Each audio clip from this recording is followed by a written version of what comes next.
Welcome to the African Utility Week studio. I am Denise, the content manager for ngerati.com, and we're very privileged today to have Ayanda Nakedi. I hope I pronounced that correctly.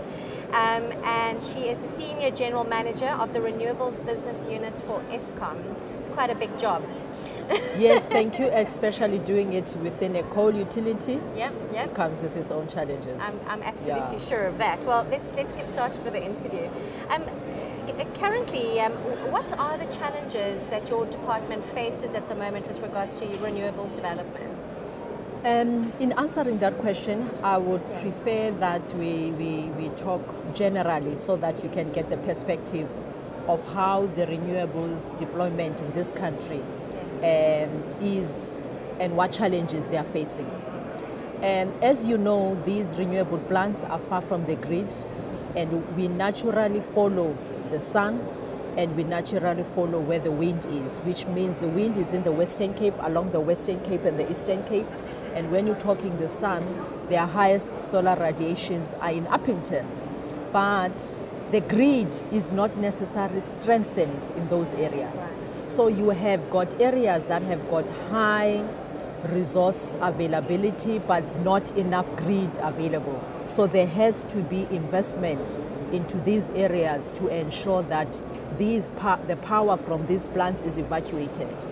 Also, the challenges that we have noticed is the current programs that are there have not benefited some local companies, and the DOE, the policymaker, is making inroads to ensure that the process is simplified, because it's quite costly at this point in time with the involvement of lawyers to ensure that there is involvement of all, and redefine the local content, because if you look in these plants, they are at the outskirts, where in areas that are poverty stricken, and those communities needs to develop, and there needs to be benefits that goes to those communities. So we do have a policymaker now looking at redefining, and if these plants are built in these areas, what should that plant owner do to at least assist those communities in which they operate? Okay, and I mean, with regards to the community development, I understand that, but what's happening with the transmission networks? It seems as if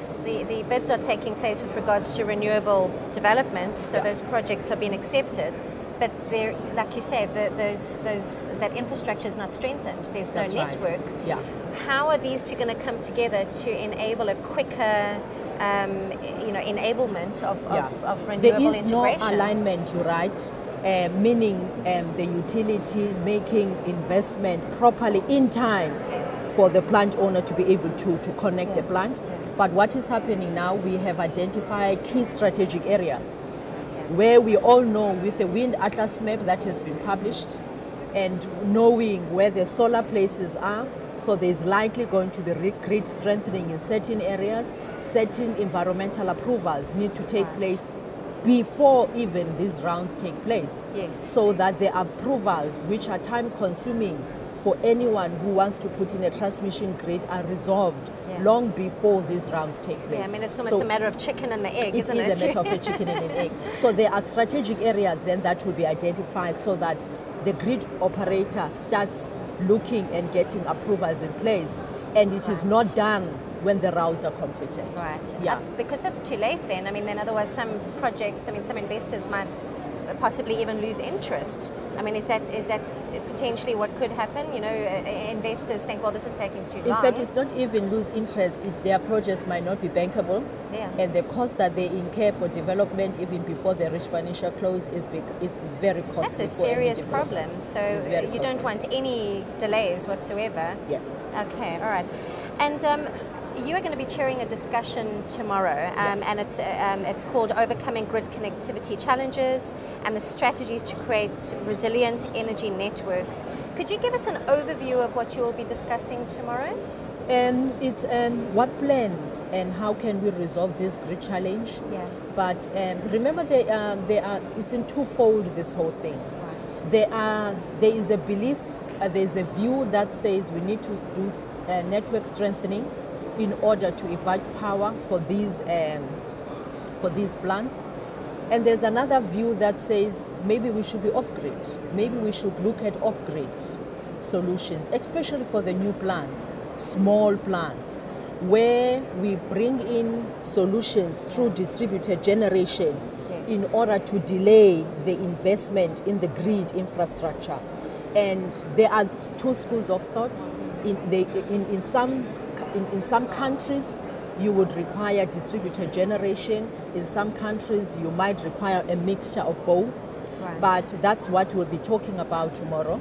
And what should the grid operator do in order to minimize the impact and ensure that the penetration of these renewables is properly done into the system, given the fact that they cause some intermittency if there's high interpretation, given the German example that we have all seen. Or we move into distributed generation, or we bring these plants where demand is, like PV. PV, you can move it to where demand is. Gauteng, which is a congested area which has got a high demand, you can actually build a PV plant in Gauteng and connect to the grid in order to ease the constraint in that area, especially around Gauteng. I mean, the smaller generation almost makes sense to me, you know, in the sense of industries, for instance, who need a reliable source of power constantly, and commercial areas, and the outlying rural areas who are desperate for reliable sources of power. The smaller generations, to me, almost makes more sense, you know, going off grid. But what happens after that? I mean, if you've got all this off-grid power, will Eskom eventually link them up, or would that just almost be lost revenue for them, or how would that work in the end? Look, off-generation has got revenue implications for the utility. It has got sustainability challenge for the utility, whether the utility will be sustainable in the future, because if you think about it, you lose those customers completely because they are off-grid. But there is a policy that is coming up from the regulator for small embedded generation. That's what we're talking about, because they are now prosumers. And they may want to sell some of that excess energy into the grid. And there is a public participation that took place on this matter. And Eskom then will have to buy this at a specific tariff. And that is all into the cards. And then resolve some technical requirements, because even if they are off-grid, and even if they are distributed generation, even if one point in time they might sell power into the grid, they will have to meet some industry technical specifications. So we are in the process of defining those technical specifications to ensure that this happens in a safe manner. And also we know where they are, so that we can better predict what's happening in terms of the system. Well, that's quite exciting, in the sense that, I mean, Eskom is clearly struggling a bit for generation, for capacity, and there's not enough power. So with that excess power coming in, that might solve a multitude of problems in the end of the day. I mean, within 5 to 10 years, do you see it happening within that kind of period, or? Look, for any challenge, it brings about some opportunities. And there are opportunities that are coming in. There are opportunities of storage that are coming in. There are batteries where you could electrify a house and also give them a battery, and they're completely off-grid. But if you look into utilities, it affects the business model of the utilities. Yes, it would. So I've got no doubt in my mind that the future generation mix will be dominated by renewables, and it will be heavily lenient towards renewables, especially the storage and the smart metering technology that is coming through, and that will be the future. We were touching on, you know, obviously the intermittency of renewables is a huge problem worldwide, and the holy grail is the energy storage subject. We were discussing or touching on Tesla briefly. How excited is Eskom about this, you know? No, maybe you must say how exciting is the renewables industry about it, because I think it's a good thing, because the prices now it has demonstrated that the prices will come down quickly. Imagine if you could have more Teslas. I mean, I've just read the other day that they've run out of order for the batteries that they have, and imagine if more companies can follow the model of Tesla, the price of batteries will go down. And it will. The utilities will lose their customers forever. Well, this is what I wanted to discuss now. Surely, is this not a direct threat to Eskom's business model currently? Look, it is a direct threat for all utilities, yes, because it challenges the central generation model, which is why you will see E.ON, a huge German utility, exiting and moving into renewables. Yes. That's why you will see Enel coming into this country. That's why you see these big utilities getting involved into renewables. And I think as Eskom, we have made that decision as well for survival, for sustainability of the company. We can't not get involved in renewables because that's the way to go to ensure sustainability of the company. Well, it's a good thing to hear that Eskom doesn't have blinkers on, because I think a few utilities overseas got caught quite badly, especially in Germany. So I suppose in a sense, with Africa maybe being a little bit behind as far as renewables development is concerned, you can almost learn from those utilities and see, learn from, take the blinkers off and see what's happening. And no, we have removed, certainly in my unit, we have removed the blinkers. Absolutely. And we have tracked, we have seen what those other German utilities, I mean, even in America, if you go to US, the same. The American utilities face the same challenge. Yeah. So Eskom is not in a different space. It will face the same challenge.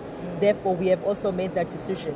The future of Eskom has got to involve renewables going forward. And I imagine for them, instead of looking at it as a threat to them, it's almost as an opportunity for new products and new services for Eskom. So definitely. That will be quite exciting to see what happens in the next couple of years. With regards to the conference, do you have a message that you'd like to share with other utilities? Look, one of the things we discussed today, Africa is very open for business. Yes. We do have a lot of opportunities for these, in fact, untapped potential in this continent for wind and for solar, but we cannot do it alone. No. We cannot do it alone. We need other countries, we need funders, we need other utilities who have done it for sharing of knowledge, and I'm sure given the challenges that we face in the continent, but for some reason they provide opportunities. People still want to come to Africa even though we face the challenges, and that is something good for us, and therefore we must open doors and embrace all the other countries so that we can get out of these challenges. Absolutely, and it's all about attracting investment at the end of the day, and yes, attracting interest from everywhere. Thank you so much for your time. I'm sure you'll enjoy the rest of the presentation, the conference, and your presentation tomorrow. And thank you very much to our viewers for joining us as well. If you have a look on the Engerati website, there will be other studio interviews. Please feel free to have a look at those. Thanks for joining us.